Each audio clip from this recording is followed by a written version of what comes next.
pas tout bien saisi sur le moment, mais nous étions arrivés chez un certain docteur Carlo, une sorte de psy fêlé que Morgan avait déjà rencontré sous son ancienne apparence. La fameuse Lotte habitait chez lui, parce qu'il avait l'habitude d'héberger certains de ses patients. Et, dans la vraie vie, Lotte était une sorte de pensionnaire d'une maison de repos un peu particulière. C'est une chance que nous t'ayons trouvé avant la Dame du Lac, mais il faut partir d'ici. Nous l'avons retardée en détruisant Lancelot, mais elle va le reconstituer. C'est qui Lancelot? Bah voyons, l'acolyte de la Dame du Lac, celle que tu as précipitée dans le puits avec l'aide de l'alchimiste. Mais elle est pas... Enfin, je veux dire, vu la chute... C'est un golem de l'enchanteur, ne l'oublie pas. C'est une machine qui peut être recréée. D'ici peu, tu la verras réapparaître, comme si rien n'était. Je te l'ai déjà expliqué, tu suis ou pas? Ah, oh, poverino, lasciatelo. Oh, déjà que moi j'ai eu beaucoup de mal à admettre votre histoire de métamorphose. Oh, quand vous m'avez dit que vous étiez Morgan.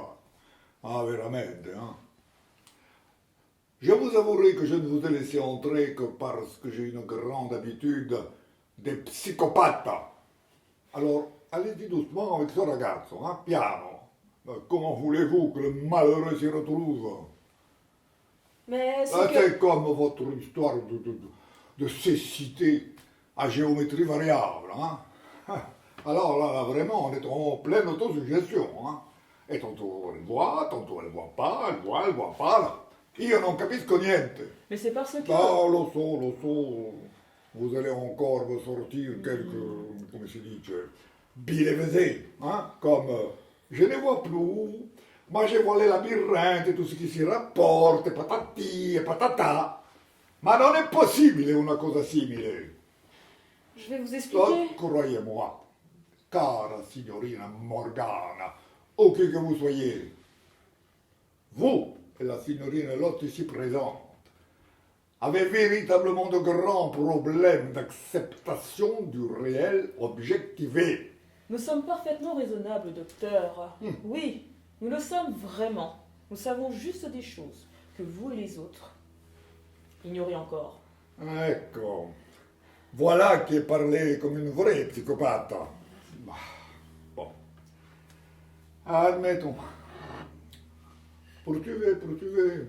Bon, Lotte, il faudrait que tu viennes avec nous. La Dame du Lac va arriver. Je sais, mais je préfère rester ici. Mais c'est de la folie. Comment? Mais je vous assure que je suis un hôte tout à fait agréable. Hein? Et pourquoi donc la signorina ne devrait-elle point rester ici? Prego. Auriez-vous quelque chose à redire à ma décoration? Ou à mes sablés? Mais ça n'a rien à voir. On s'en fout de vos sablés. Ah, ben, grazie mille, hein? Ah, veramente. Écoutez, vous êtes en danger tous les deux. Je sais bien, Morgane, mais il y a une raison pour laquelle je ne partirai pas d'ici. J'ai découvert à quoi servait la frontière.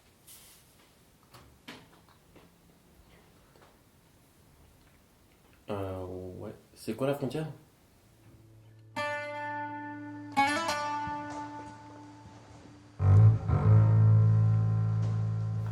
S'il y a un passage à la frontière par ici, comment se fait-il qu'il ne soit pas surveillé par les golems de l'enchanteur? Lotte et l'enchanteur sont les derniers des Carriers, les premiers oniromanciens. De ce fait, Lotte est la seule à connaître le labyrinthe aussi bien que lui. Elle en connaît même les recoins les plus anciens, dont lui-même n'a jamais entendu parler. Et moi non plus d'ailleurs. Comme celui-ci? Exactement. Ici, nous n'aurons rien à craindre de lui. Si les indications de Lotte sont bonnes, la frontière de l'autre côté n'est même pas gardée. Et si l'autre s'est trompé? T'inquiète pas, nous serons vite fixés. Le tout, c'est de trouver le passage maintenant. Encore une fois, si Lotte ne s'est pas trompé, c'est toi seul qui en a le pouvoir. Non, j'ai seulement le pouvoir de trouver la poussière de songe et d'en faire des élixirs impondérables. Mais je ne suis jamais venu ici à... Comment ça s'appelle déjà? Avalon, où l'île des morts. L'île des morts. Est-ce que tu vois une ligne ici? C'est une image, Mordrel. Sans les indications de Lotte, nous n'aurions jamais trouvé Avalon. C'est un endroit difficile d'accès et reculé dans le labyrinthe. Comme une île. Et les morts, c'est juste une image? Non. C'est ici que reposent les pensées des Carriers défunts. Avalon n'est pas seulement le lieu où les premiers oniromanciens ont laissé leurs connaissances et leurs souvenirs après leur mort.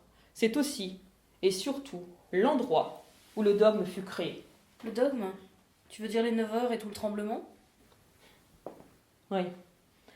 C'est là que nous avons... Comment dire? Dans le monde des rêves, le temps n'existe pas, ou pas vraiment. Les causalités sont fluctuantes et souvent absurdes. Chaque rêveur peut tout changer en permanence. Pour pouvoir créer le labyrinthe, lieu stable, socle commun, où les consciences des rêveurs puissent se rencontrer, nous lui avons donné un temps. Le temps du mensonge. Tu l'appelles ainsi, mais c'est le temps qui s'écoule dans le labyrinthe et lui permet d'exister. C'est ce qui permet de retrouver le labyrinthe d'un rêve à l'autre, à peu près tel qu'on l'a laissé. À peu près est le mot juste, comme dirait le devin. À peu près. Personnellement, j'ai un tout autre mot que celui-ci à vous proposer. Docteur, vous souvenez-vous de ce que Perceval avait rédigé lors de vos exercices d'écriture automatique? Certo, certo, c'est gravé là. 9 couleurs, comme 9 pétales d'une rose gorgée de sel par nos larmes. Et le goût de ces épines demeurera sur nos langues.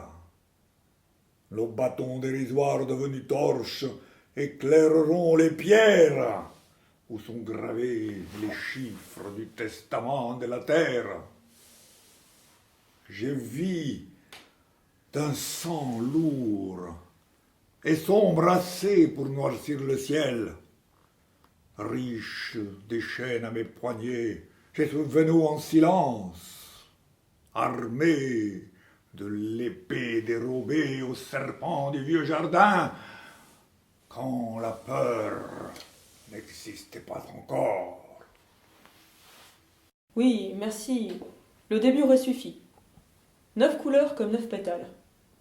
Ces 9 couleurs ont permis de forger les 9 heures que tu connais. C'est ainsi que le temps du labyrinthe, ou le temps du mensonge, a été créé à partir du dogme. Et tout cela est préservé en avalon, là où le dogme a été défini. Ouais, c'est quoi le dogme? À ton avis, est-ce que le schtroumpf coquet est homo? Bah, en fait, tous les schtroumpfs sont homo. Ils sont pas vraiment le choix. Ah bon? Mais ils ne se font pas la schtroumpfette en tournante? Ils sont combien les schtroumpfs?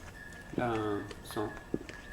Tu sais, il y a des actrices porno qui se font 100 mecs dans la journée, donc avec suffisamment de lubrifiant, ça devrait passer. Et puis elle peut en prendre 3 à la fois. Hein.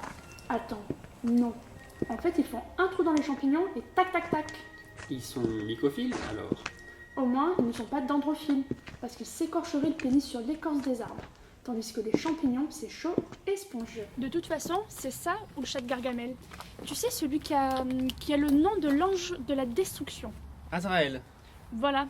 Du coup, il deviendrait angélophile. Ah ouais, forcément.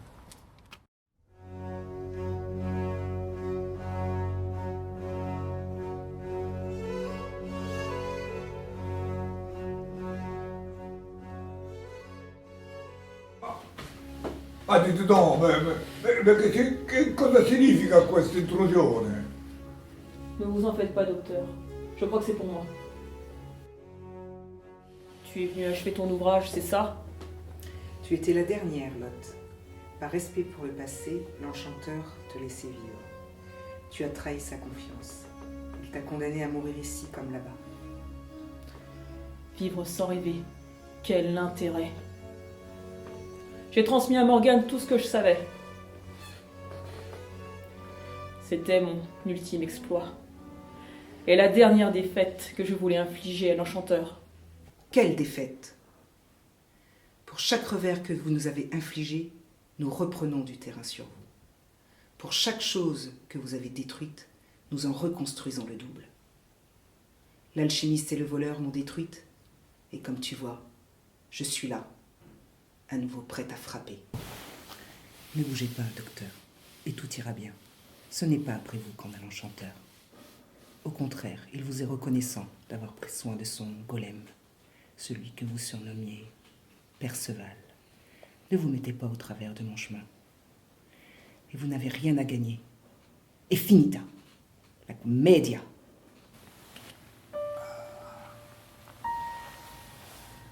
Tu ne tenteras rien pour t'échapper? Si j'avais su que ce serait si facile. Je suis épuisée. Je savais qu'une fois que Morgane aurait utilisé le chevalier petit pour me retrouver, je pourrais en suivre la trace et arriver jusqu'ici. J'aurais pu suivre Morgane et fuir encore. Mais je crois que vous avez raison. Il est temps de tirer le rideau. Je suis prête à rejoindre mes pères en Avalon. Tu peux frapper, Golem. Ce n'est pas elle qui te tuera, Lot, c'est moi. La main du golem fera le geste, mais le meurtre sera mien. Crois-tu valoir beaucoup plus qu'un golem ? Je ne suis pas un golem. Je suis la Dame du Lac, l'une des âmes élues. Vous êtes tous des golems, tous ceux qui suivent l'enchanteur. Qu'ils aient été régénérés, comme vous dites, par la force ou de leur plein gré, comme c'est ton cas, par le fait que tu es appelé à cette dégradation, à cette annihilation de toi-même, tu mérites d'autant plus le nom de golem.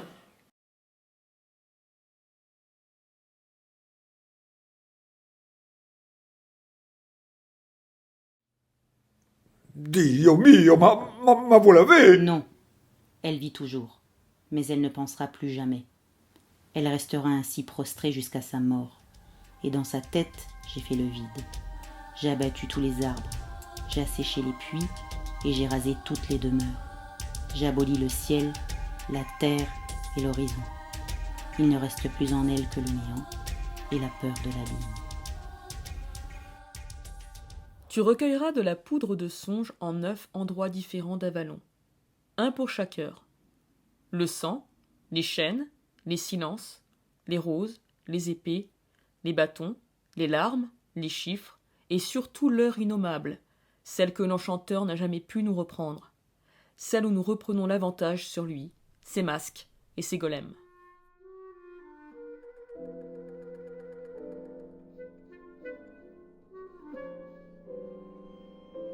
Tu te laisseras guider par le don que t'a donné le labyrinthe, car lui aussi provient de ces ordres définis par le dogme. Tu le dois à l'heure des chiffres, celle qui permet de voir l'invisible.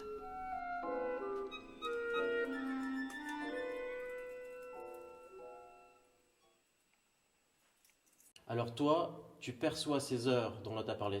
Oui, c'est le don que m'a fait le labyrinthe. Quand nous devenons prisonniers du labyrinthe, chacun d'entre nous reçoit un don différent, une sorte de pouvoir. Mais si l'enchanteur contrôle l'essentiel du labyrinthe et veut en faire une prison, pourquoi donner des pouvoirs aux prisonniers? Ça n'a rien à voir avec lui. Comme tu le sais, le labyrinthe appartient au monde des rêves. C'est un monde fluctuant, instable, car chaque rêveur peut le modifier. Potentiellement, n'importe qui pourrait décider que ce caillou, c'est une bouteille de bière. De quelle marque? Mais on s'en fout, n'importe laquelle. Ah ouais, c'est puissant. Du coup, j'imagine qu'il faut un truc pour éviter le boxon. Pour limiter le... Comment elle dit déjà? Le lubrique. L'hubris, la démesure, le bordel quoi. Pour pouvoir créer ce temps commun dont parlait Lot, où la rencontre de consciences différentes devenait possible, il a fallu imposer une loi, une convention, un langage si tu préfères. Et c'est le dogme. Les 9 heures ou les 9 couleurs du dogme définissent un cadre dans lequel la réalité onirique du labyrinthe peut être altérée. En entrant dans le labyrinthe, nous nous soumettons implicitement au dogme. Et celui-ci se matérialise pour chacun d'entre nous en réduisant notre capacité d'action dans le rêve commun à ce fameux pouvoir que te donne le labyrinthe. Mais Morgane, par exemple. C'est une oniromancienne. Elle a plus de pouvoir. Mais même les oniromanciens doivent respecter le dogme. Sans le dogme, le labyrinthe s'effondrerait. Ah, ben tiens, justement. Est-ce que tu peux transformer ce caillou en bouteille de bière?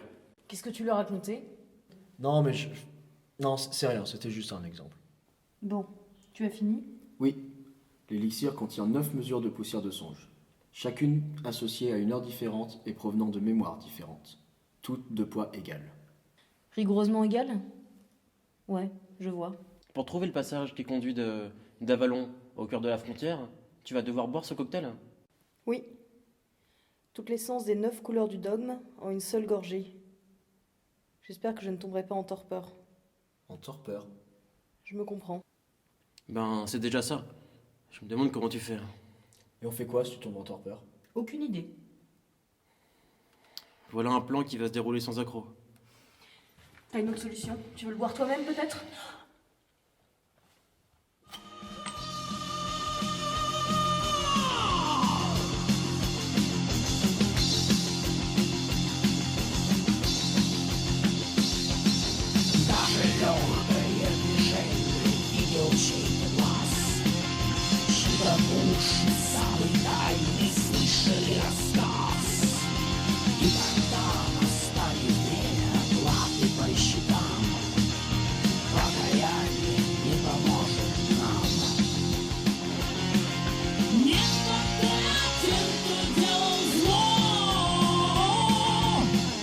Hallelujah.